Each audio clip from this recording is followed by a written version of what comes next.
हे भगवान, आज तो कितना भयानक तूफान आया है।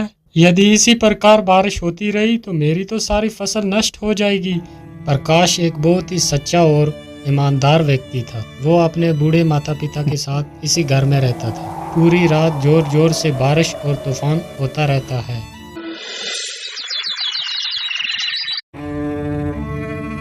पिताजी, मैं खेतों की तरफ जा रहा हूँ। अभी जल्दी ही लौट कर वापस आ जाऊंगा। इतना बोलकर प्रकाश वहां से खेतों की ओर निकल जाता है। प्रकाश चलते चलते फिर अपने खेतों के पास पहुंच ही जाता है और वो क्या देखता है कि उसकी अपनी सारी फसल जो थी वो नष्ट हो चुकी है। हे भगवान, ये क्या हो गया?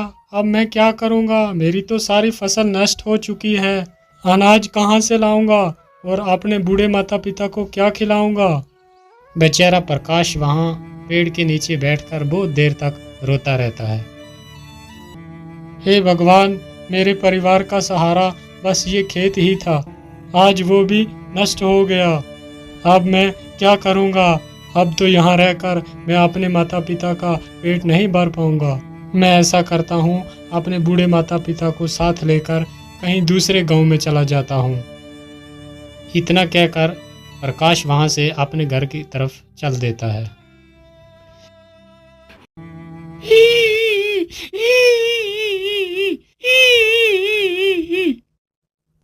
अरे, ये आवाज किसकी है?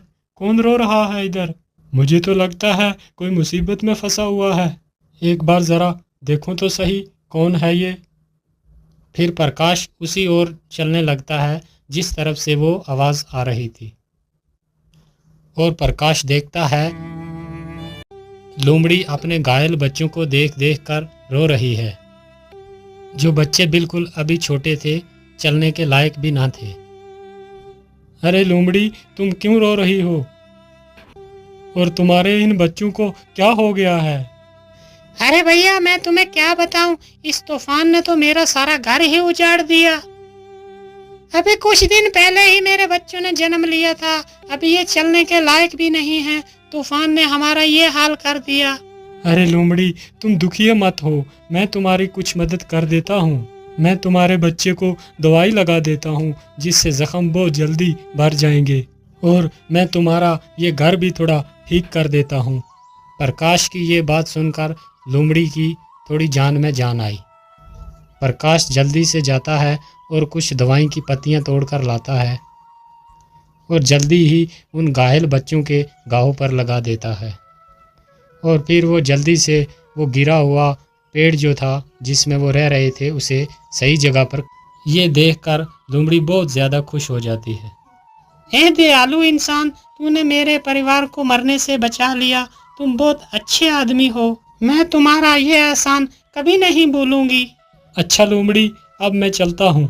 अरे रुको भैया, तुमने मुझे मुसीबत से निकाला, लेकिन मैं देख रही हूँ तुम्हारे चेहरे पे बहुत उदासी है।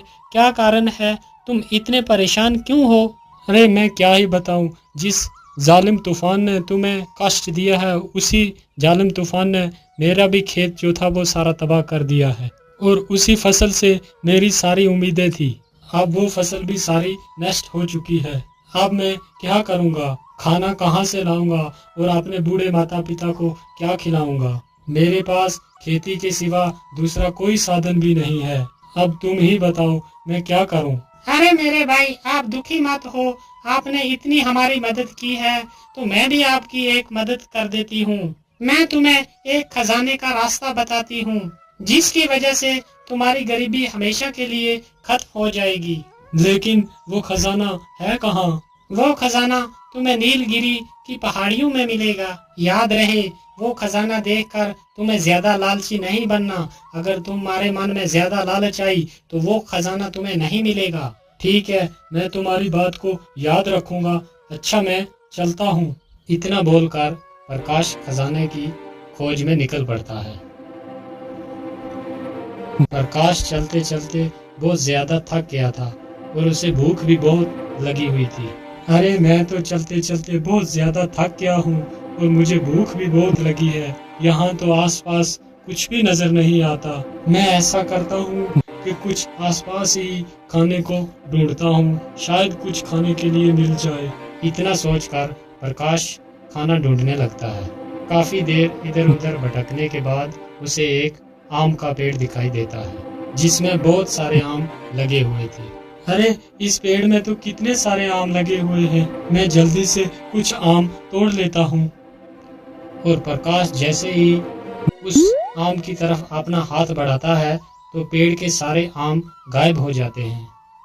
ये देखकर प्रकाश बहुत ही हैरान हो जाता है। अरे, ये क्या हुआ? अचानक से वो सारे आम कहाँ गायब हो गए? बेटा, तुम इस पेड़ के आम ऐसे नहीं खा पाओगे। अरे, ये किसकी आवाज है? कौन है? और आसपास तो मुझे कोई भी नहीं दिखाई देता, फिर ये आवाज कहाँ से आ रही है? बेटा, मैं तो तुम्हारे सामने ही खड़ा हूँ। मैं एक पेड़ हूँ, लेकिन क्यों पेड़, मैं तुम्हारे फल क्यों नहीं खा सकता? बेटा, इंसानों ने हमें बहुत सारे कष्ट दिए हैं, हमने इंसानों के लिए क्या कुछ नहीं किया। उन्हें अपने स्वादिष्ट फल खिलाए और हम खुद धूप और बारिश में तकलीफ उठाते रहे, लेकिन तुम इंसानों को अपनी छाया में बिठाया। लेकिन बदले में तुम इंसानों ने हमारे लिए क्या किया? तुमने बारी बारी सारे पेड़ काट दिए हैं, जिसकी वजह से आज इतनी कड़कती धूप पड़ रही है। इसका कारण सिर्फ तुम ही हो, और इस गर्मी की वजह से हमें भी पर्याप्त पानी नहीं मिल रहा। इसकी वजह से हमारी तने भी सूख रहे हैं आहिस्ता आहिस्ता। अगर ऐसा ही चलता रहा तो जल्दी ही पृथ्वी का विनाश हो जाएगा। यदि इस विनाश को रोकना है, यदि कोई व्यक्ति एक पेड़ किसी मजबूरी के कारण काटता है, तो उसके बदले कम से कम उसे 3 पेड़ लगाने होंगे, तभी हम इस पृथ्वी को सुरक्षित रख सकते हैं। लेकिन पेड़, मैं इसके लिए क्या कर सकता हूँ? बेटा, मैं तो किसी के पास जाकर ये बात नहीं बता सकता, लेकिन ईश्वर ने तो तुम्हें पैर दिए हैं, तुम हर एक व्यक्ति तक ये संदेश पहुंचाओ। ऐसा करने के लिए क्या तुम तैयार हो? तभी मैं तुम्हें फल खिला सकता हूँ। हाँ हाँ पेड़, ठीक है, मैं आपके इस संदेश को हर आदमी के पास पहुंचाऊंगा। प्रकाश की ये बात सुनकर पेड़ बहुत खुश हो जाता है और जल्दी से अपने कुछ फल नीचे गिरा देता है, और प्रकाश उन फलों को उठाकर तुरंत खाने लगता है। फलों को खाकर प्रकाश आगे जाने लगता है।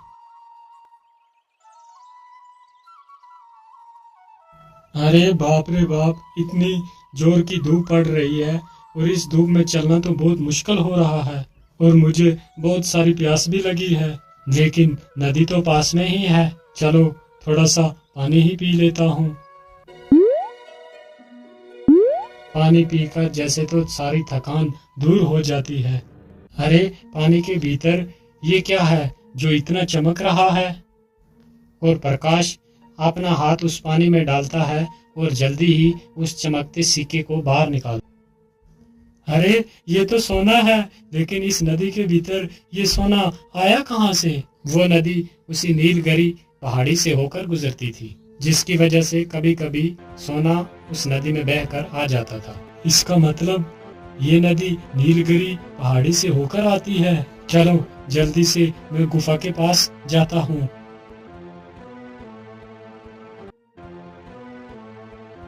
प्रकाश चलते चलते जल्दी ही नीलगिरी पहाड़ी के पास पहुंच जाता है। मैं इस गुफा के बीच तो आ गया, लेकिन खजाने का कुछ पता ही नहीं है कहाँ पर होगा। अरे ये क्या, एक पत्थर के नीचे से इतना सारा पानी कैसे आ रहा है? कहीं इस पत्थर के पीछे ही वो खजाना तो नहीं छुपा हुआ है? चलो इस पत्थर को ही हटा कर देखता हूँ।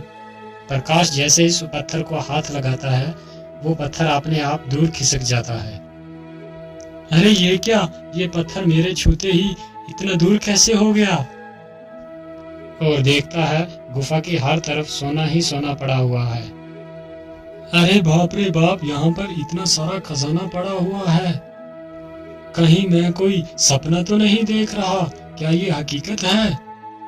अरे नहीं नहीं, ये कोई सपना नहीं है, ये हकीकत ही में ही सोना है। चलो मैं अपनी जरूरत के हिसाब से ही सोना ले लेता हूँ। और प्रकाश एक पोटली भरकर सोना ले लेता है। आहा, इतना सोना मेरे जीवन के लिए बहुत काफी है। इतना कहकर प्रकाश सोने की पोटली अपने सिर पर रखकर वहां से निकल पड़ता है। रुक जाओ, कौन हो तुम और इस पोटली में क्या लेकर जा रहे हो? क्या हुआ, तुम कुछ बोल क्यों नहीं रहा? इस पोटली के भीतर क्या छुपा के रखा है तुमने? अरे सरदार, ये ऐसे आदमी नहीं बताएगा, हम इसकी पोटली छीनकर खुद ही देख लेते हैं कि इसकी पोटली के भीतर क्या रखा है। हाँ हाँ जोरावर सिंह, तुम जल्दी से इसकी पोटली छीन कर ले आओ। बेचारा प्रकाश डर जाता है और उस पोटली को उस डाकू को दे देता है।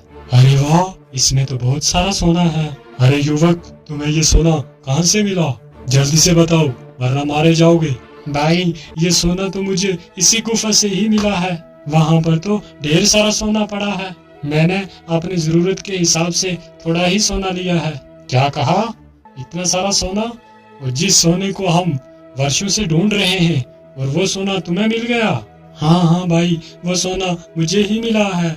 और चल जल्दी जल्दी, और वो बता मुझे सोना कहाँ पर है, नहीं तो तुम्हें मारकर इसी गुफा में दफना देंगे। ठीक है भाई, अब मुझे कुछ मत करना, मैं आपको उसी गुफा के अंदर ले चलता हूँ।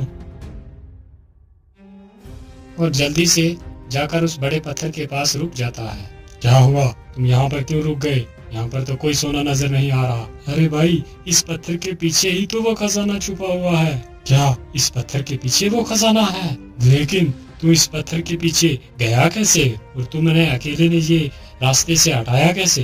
अरे दुष्ट, तू मुझे मूर्ख बना रहा है कि तूने अकेले ही नहीं ये इतना बड़ा पत्थर हटा लिया, जबकि हम सारे लोग मिलकर इस पत्थर को दिन भर नहीं हिला सके, और तूने इस पत्थर को अकेले ही हटा दिया। नहीं भाई, मैं झूठ नहीं बोल रहा, मैंने सचमुच अकेले ही इस पत्थर को हटाया था और इसके अंदर मैं गया था। यदि ऐसी ही बात है तो तू मेरे सामने ही इस पत्थर को हटा, जरा मैं भी तो देखूं कि तूने अकेले ही इतने बड़े पत्थर को कैसे हटा दिया। ठीक है भाई, मैं अभी इस पत्थर को हटाता हूँ। इतना कहकर प्रकाश जैसे ही उस पत्थर को छूता है, वो पत्थर अपने आप दूर खिसक जाता है। पत्थर दूर खिसकते ही गुफा का सारा खजाना साफ साफ दिखाई देता है। खजाना देखकर तीनों डाकू तो पागल ही हो जाते हैं। अरे वाह वाह वाह, इतना सारा खजाना है। आखिरकार ये सोना हमारे हाथ लग ही गया। अब तो हम ही इस सारे खजाने को उठाकर ले जाएंगे। डाकू के इतने बोलते ही गुफा का दरवाजा अपने आप बंद हो जाता है। तीनों दुष्ट डाकू उसी गुफा के अंदर फंस जाते हैं और प्रकाश अपनी उस सोने की पोटली को उठाता है और वहां से भाग जाता है। और वो डाकू तीन के तीन अंदर ही उस गुफा के दम घुट के मर गए।